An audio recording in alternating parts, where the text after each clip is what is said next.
শিমলতলা একটা ছোট্ট গ্রাম। গ্রামের পাশ দিয়েই বয়ে চলেছে অজয় নদী। গ্রীষ্মকালে এই নদীর জল খুব একটা ভয় দেখায় না, কিন্তু ভরা বর্ষায় তার রূপ হয়ে ওঠে অতি ভয়ঙ্কর। এই ভয় থেকেই বহু কষ্টে নদীতে বাঁধ দেওয়া হয়েছিল, কিন্তু এবার টানা বৃষ্টিতে সেই বাঁধও ভেঙে পড়েছে। কয়েকদিন ধরেই গ্রামের ওপর নেমে এসেছে অবিরাম বৃষ্টি। আকাশে সূর্যের দেখা নেই, সবাই ভীষণ চিন্তিত। দেখো মোড়ল, এই বৃষ্টি থামবার কোনো লক্ষণ আছে নাকি? হ্যাঁ কাকা, আমিও তাই দেখছি। কয়েকদিন ধরেই টানা বৃষ্টি হচ্ছে, থামার কোনো আশাই তো দেখছি না। আকাশের দিকে তাকাও, এত কালো মেঘ জমেছে যে মনে হচ্ছে সন্ধ্যা নেমে গেছে। কিছু ভাবছো মোড়ল? গ্রামীণ ব্যাংকের নিয়মের কথা বললে তো হবে না। এবার আমরা আর পারবো না। আরেকজন না পারলে পারবে কে? ভয়ে এতগুলো মানুষ শুধু তোমার দিকেই তাকিয়ে আছে। ফসল সব নষ্ট, কোনো রোজগার নেই, আর তুমি বলছো তোমার কিছুই করার নেই। আরে কাকা, নিয়মের বাইরে কেউ নয়, ওরা আমাদের কথা শুনবেই না।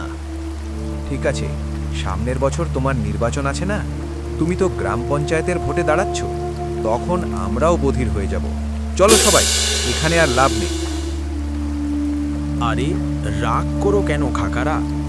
আমি কি তোমাদের কষ্ট বুঝি না? আমিও তো তোমাদেরই লোক। তোমরা আমাকে না জেতালে আমি জিতবো কেমন করে?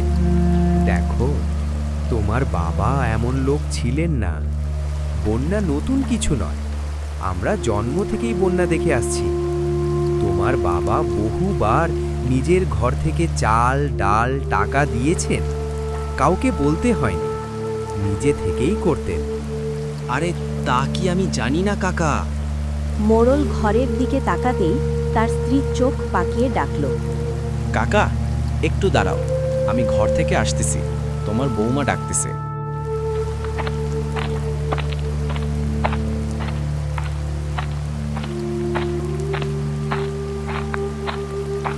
কি হচ্ছে এসব?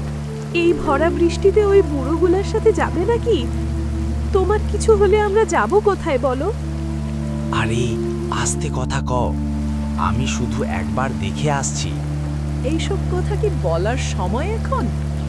স্ত্রীর কথায় মোড়ল সুজয়ের বুকটা কেঁপে ওঠে। বাইরে বৃষ্টি, নদীর গর্জন, আর ভেতরে মানুষের ক্ষুধা আর হতাশা।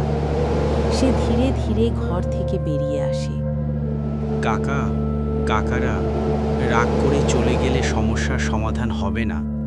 আমি জানি তোমাদের ঘরে আজ হাঁড়ি চড়েনি, ছেলেমেয়েরা আতপেটা ঘুমিয়েছে, আমি অস্বীকার করছি না।